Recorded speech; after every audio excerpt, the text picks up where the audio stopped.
Hello, everyone. This is book two for June 2020, and there's an essay in here called A Case for Reparations. Joe Biden's talking about reparations now. We have to give the proper credit to the reparations movement, at least in this iteration of it, in this phase of it, or this movement, to Yvette Carnell and Antonio Moore from Tone Talks, and Yvette Carnell from Breaking Bad. But, and Ta-Nehisi Coates did write about it. So Um, the fact of the matter is, if you don't give American blacks something, we're just going to disappear. That's the reality. And that's why a lot of people are talking about it. If you're wondering why reparations just seem to come out of nowhere, if you haven't been in the weeds, people are starting to look at our community and how bad it is, how bad it really is through all the pretending, and see we're in really bad shape. So let's get into the essay. Clyde Ross was born in 1923, the seventh of 13 children, near Clarksdale, Mississippi, the home of the blues. Ross's parents owned and farmed a 40-acre tract of land, flush with cows, hogs, and mules. Ross's mother would drive to Clarksdale to do her shopping in a horse and buggy, in which she invested all the pride one might place in a Cadillac. The family owned another horse with a red coat, which they gave to Clyde. The Ross family wanted for little save that which all black families in the Deep South then desperately desired, the protection of the law. In the 1920s, Jim Crow Mississippi was in all facets of society a kleptocracy. The majority of the people in the state were perpetually robbed of the vote, a hijacking engineered through the trickery of the poll tax and the muscle of the lynch mob. Between 1882 and 1968, more black people were lynched in Mississippi than in any other state. You know and I know what's the best way to keep the nigger from voting, blustered Theodore Bilbo, a Mississippi senator and a proud Klansman.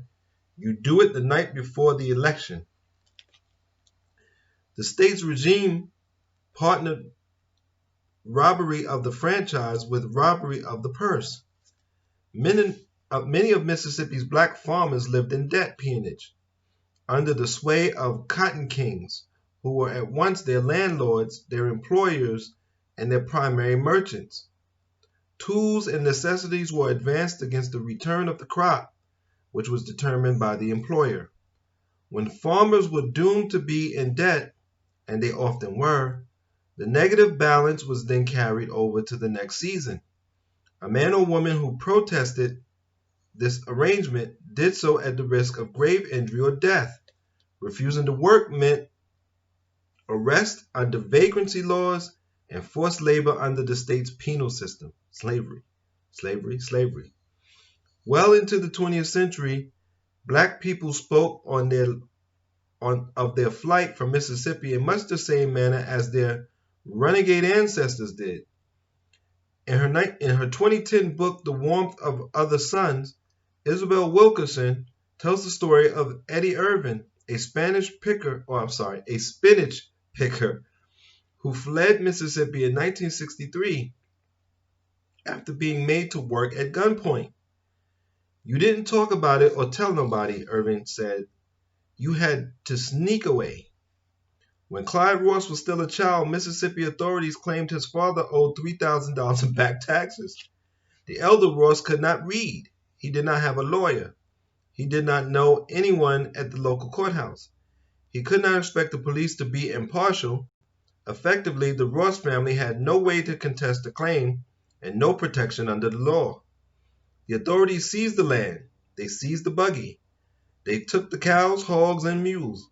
And so for the upkeep of separate but equal, the entire Ross family was reduced to sharecropping. This was hardly unusual. In 2001, the Associated Press published a three-part investigation into the theft of black-owned land, stretching back to the antebellum period. The series documented some 406 victims of the 24,000 acres of land valued at tens of millions of dollars. The land was taken through means ranging from legal chicanery to terrorism. Some of the land taken from black families has become a country club in Virginia, the AP reported, as well as oil fields in Mississippi and a baseball spring training facility in Florida.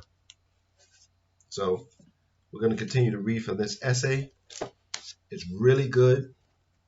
And if you look at this, slavery never ended. Slavery is control over people's bodies and control over resources, and it never really ended.